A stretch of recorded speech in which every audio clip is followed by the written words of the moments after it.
Nottingham Radiotherapy project commenced construction in July 2009. The construction phase of the programme was set at 64 weeks. Upon completion of the project, a BREEAM Excellent rating is required. The principal supply chain partner is Medicinq Simons. We try and understand the key objectives, and one of the key objectives on this particular scheme was timescale. This project needed to be launched and open to the public for October 2010.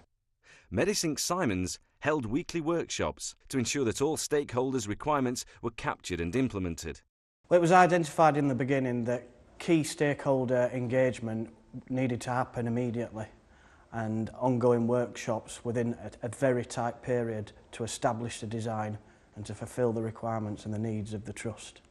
The Trust led the design by expressing in detail what their requirements were and what would be a necessity for the project to achieve its desired function and quality of patient facilities. It was a very collaborative process where a group of the end users were involved at a very early stage in the designing, in looking at the way in which the whole department would work as a whole entity. The importance of that was key in ensuring that the building met the requirements that we set at the outset. The workshops that Simons organised allowed us to sit in a room face to face with the people that would be using the building day to day on its completion. That allowed us to discuss with them our ideas from the building mass, the building shape, the building design, all the way through to the building finishes, the building colours. It allowed us to get a better understanding of the patients that will be using this building and how the staff manage those people. All the clinical end users have had a major input to the design from the beginning. So this means that we've actually been able to design a facility that is actually suited for the equipment that's in here. This set the pace for the project, and it was clear to all involved that turnaround times and decisions would need to be clear and concise. Without a good construction site team, the project can't be delivered on time and to the required standards of quality. To enable us to achieve that, we selected the team early on and to make sure that they brought on the correct skills and knew the time frame that we were working to and the standard of quality of finish that we were looking for. The M&E installations are designed as a standalone facility. So the building itself only takes incoming steam, condensate, power, telecoms from the surrounding hospital area.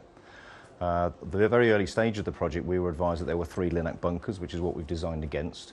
The benefits to the Trust allows one team to be involved early in the process to deliver the advantages and actually give them the facility that they require. As part of the initial enabling works, a number of initiatives were implemented. The site's footprint was secured and site offices and storage areas created. The project team involved the hospital's children's ward in producing artworks for the site's hoardings. To maintain security on the restricted busy hospital site, an access and egress plan was established. It included a swipe card entry and exit system and a vehicle and delivery traffic management plan. A site-specific induction facility was created and environmental protection procedures implemented. The moving of an adjacent building's pedestrian entrance and protection of all existing structures neighbouring the site, including the hospital's chapel. The big programme challenge was the early completion of the Linac bunkers. The accelerator bunkers that we have to be designed specifically with the radiation protection borne in mind. So they require a lot of shielding with high density materials. The solution that we chose was to use normal concrete, partly because of the space that we had available and partly because it was a low risk option. The Linac and radiotherapy project timeframe was dependent on the Linac bunkers being available to the Trust in early April 2010 for installation of the Linac machines, so these are commissioned and operational by October 2010. A 2-phased construction programme was agreed where the Trust would be handed over the bunkers by April and the remainder of the project completed at the end of July 2010. The building footprint almost covers the entire site. This has caused many logistical problems.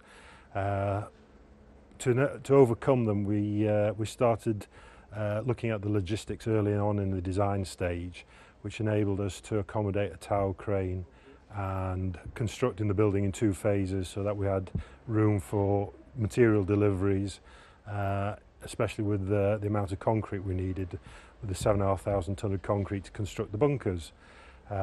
This has meant that the second phase of the building will be completed just in time for the handover after the 15-month construction period.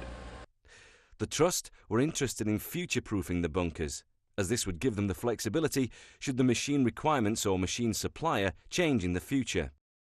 Specialist equipment required timely and coordinated meetings with Trust involvement, which were arranged by the design manager and assisted with the information being available for the project site manager to plan and continue with the project, thus ensuring that the subcontractors had the correct information to design or amend without affecting the project targets.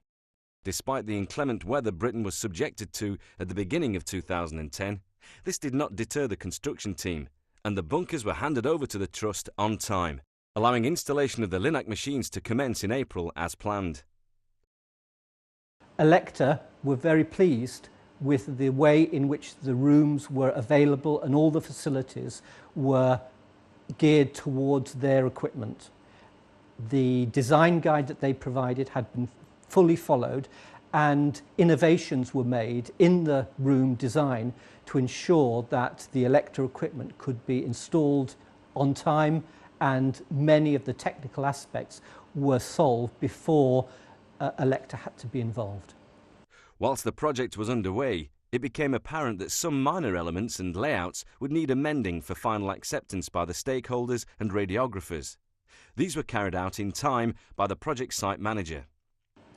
Medicinq staff, we found, have been very professional, very knowledgeable about the different options that can be used, and have been very willing to discuss the process and be open to the ideas that we have as end users for the building. Recently we had a meeting on site to ensure that all the data points and things were required for the CT scanners were in exactly the right place. So that involved Trust people, the people supplying the equipment, and Simon's people being there and going, you know, cross on wall, this is where it's going, are we happy with that? Yes. You know, there wasn't, we had to tell somebody who told somebody else who told somebody else. It was all done very efficiently. The decorative finishes for the scheme were chosen carefully to ensure the aesthetics, durability and longevity of the products used were suitable. It was felt that this was not just another project, but was a project that would deliver a better service to the public, a sense of being at the workplace for clinicians, and a place of comfort for the patients, friends and relatives that are using the facility. In relationship to this project, we did carry out a number of exemplar visits which were very useful in clarifying our ideas about the building and the way it would work. One of the key areas was the waiting areas for patients who are in a state of undress and therefore need to have a private area with high levels of dignity, but still ensure that it doesn't interfere with the workflow of the equipment. The coordinated approach to the design and construction of the project has ensured that the BREEAM Excellent target for the scheme will be achieved in an affordable and sustainable way. BREEAM Excellent, which is what we're aspiring to achieve on this particular scheme here. We're going through that final verification process at the moment, and very much relies on various factors. Some of the fundamental issues, such as energy, drove us down the requirement to put the centralised combined heat and power system in, which was fantastic in terms of carbon saving. Other BREEAM factors that we've got, rainwater harvesting, we've got building management systems throughout which fully detailed control, passive infrared detection or lighting. So it's a very energy efficient building, and hence we're actually at the excellent state at the moment. In comparison to other things I've done, this has been so much easier to get what is actually required by the facility.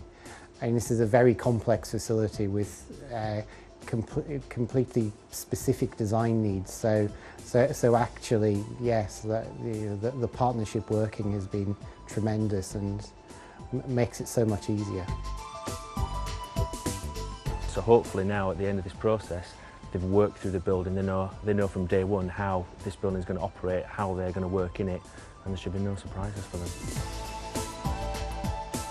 I think that collaborative working was absolutely essential in this process, partly because of the complex nature of the project and also because of the timescale that we were working to. I mean, this gives us a state-of-the-art service in a state-of-the-art building. We work in an open, honest environment with both the trusts and our supply chain, and it works. Medicinq Simons, in partnership with their supply chain, have clearly demonstrated that a core partnering ethos with Nottingham University Hospital's NHS Trust has ensured that the targets set out in the contract programme have been achieved on time and within budget.